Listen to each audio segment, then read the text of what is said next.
Zaenda hadi saa hii. Si ndio this nafasi unaona paka hata kuna marooms hata watu wafanyikazi wamefungwa zao. Zinapaka rooms. Zinabeba mzigo. Bruv, I didn't look at it this way before, but as I approach my birthday, all you man are my youngers. Then on that beat. No.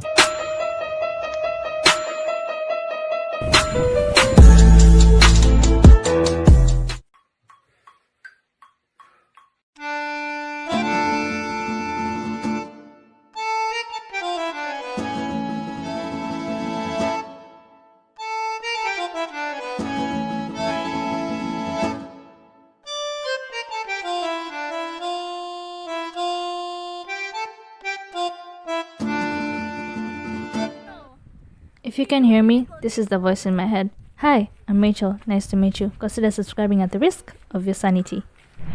Mombasa is a two-faced town. There's a modern buildings, skyscrapers, and not that I have to point it out, but there's a distinct blue and white theme.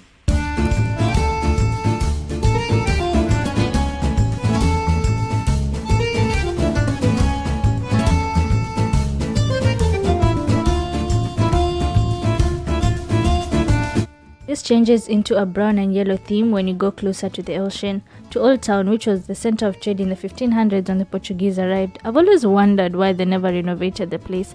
Now I know the reason. The town is practically a living museum, as you'll come to find out later. I'm going to talk about a brief history about Old Town, as well as go to arguably the best place to get food in Old Town, that is Forodhani, and lastly go to Swahili Pot, where the youth were given a space by the government through the office of the president so that they can have a space where they can be creative.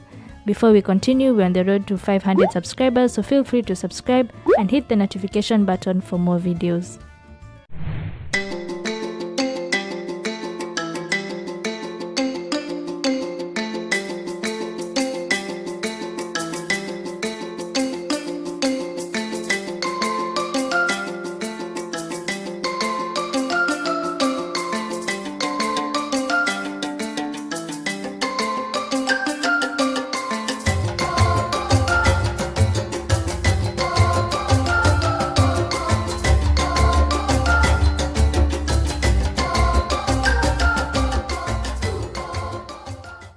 The most obvious place to start is Fort Jesus, which was built in 1593 to 1596 by the Portuguese. Get this, it was carved out of coral by 400 male slaves, which explains why it has carved windows as toilets. During the Portuguese era, there was literally no women in there. Then the Oman Arabs captured it in 1698. The funny thing is, the Arabian weapons were made of wood, but they captured because they had a good relationship with the locals. By the way, it is the intermarriage of the locals and the Arabs that the Kiswahili language was born.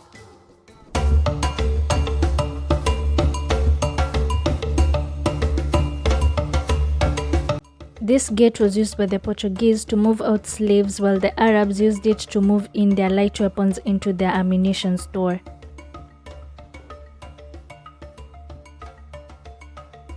The British then conquered the fort in 1895 and made it a prison, which explains the difference in the cannons. The long ones belong to the Portuguese, and the ones that have the British crown, well, they belong to the Queen.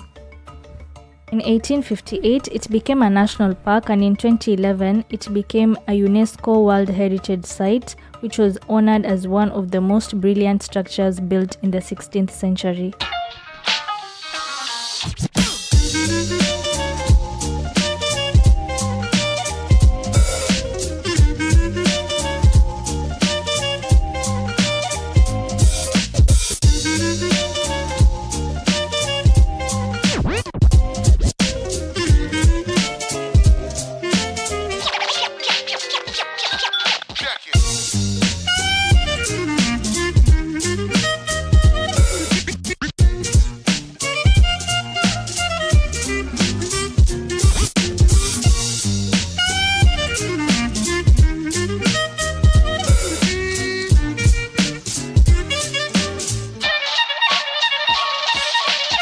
Not going to lie, you guys, the history in this place, I've been in Old Town 6 to 7 times and I had zero clue. My tour guide was telling me things and I'm like, wait, what? How?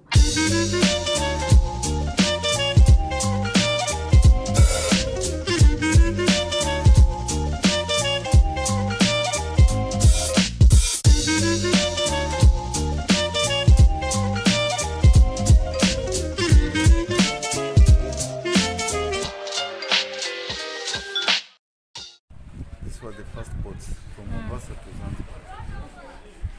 Lakini nowadays, if you want to go with a boat to Zanzibar, you have to go to Tanzania. Lakini hizi zinaenda Tanzania na Somalia. Zaenda hadi sai. Si ndio this nafasi. Unaona paka hata kuna marooms hata watu wafanyikazi wamefungwa zao.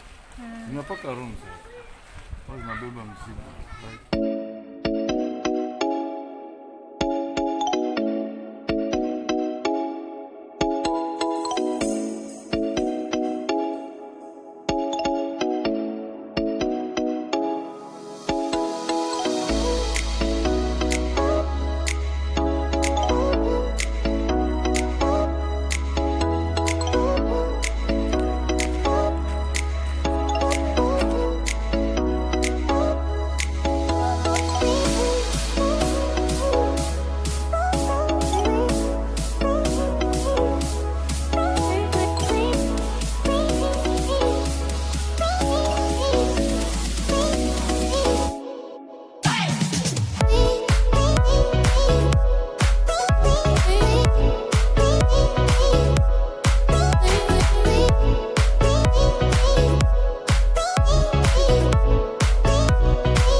Let me tell you something. Thanks. Wow. Maza hiyo food hata sijui imeenda wapi. It was so little. That food was so little. Yeah, it was so good, but it was so little. I'm struggling. I'm unable to can. I just want my bill and get out of here. By the way, the place is super affordable. That's me being dramatic, but lakini ukweli, you guys have seen that food. Ni kidogo, wangefaa. Forodhani, if you ever watch this, please increase your portions.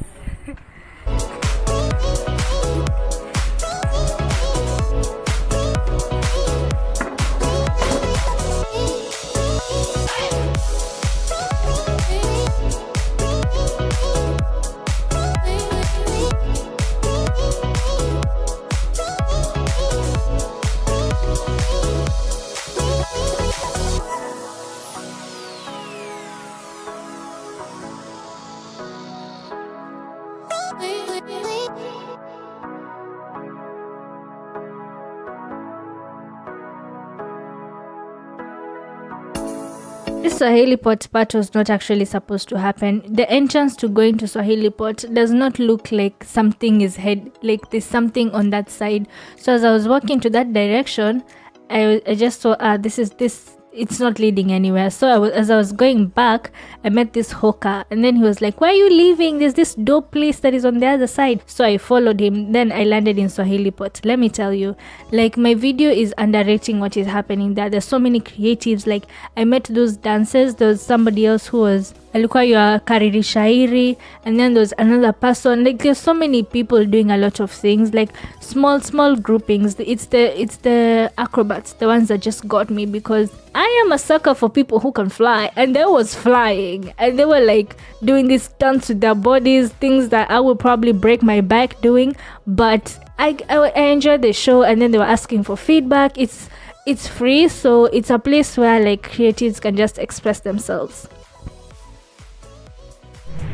However, just like everything else provided by the government, the management there is not so good. The artists are not getting their funds as they are supposed to, and that's unfair. But at the same time, like, of course, anything provided by the government will have politics around it, which is unfortunate, but that is the reality of the world we live in. But we have an advantage now. We have the internet. You can post stuff online. Maybe if you're like an artist at Swahili Pot, I didn't talk to any of the artists, but I think putting stuff online would definitely go a long way. So yeah, but I definitely enjoyed, like, people are so talented, yo.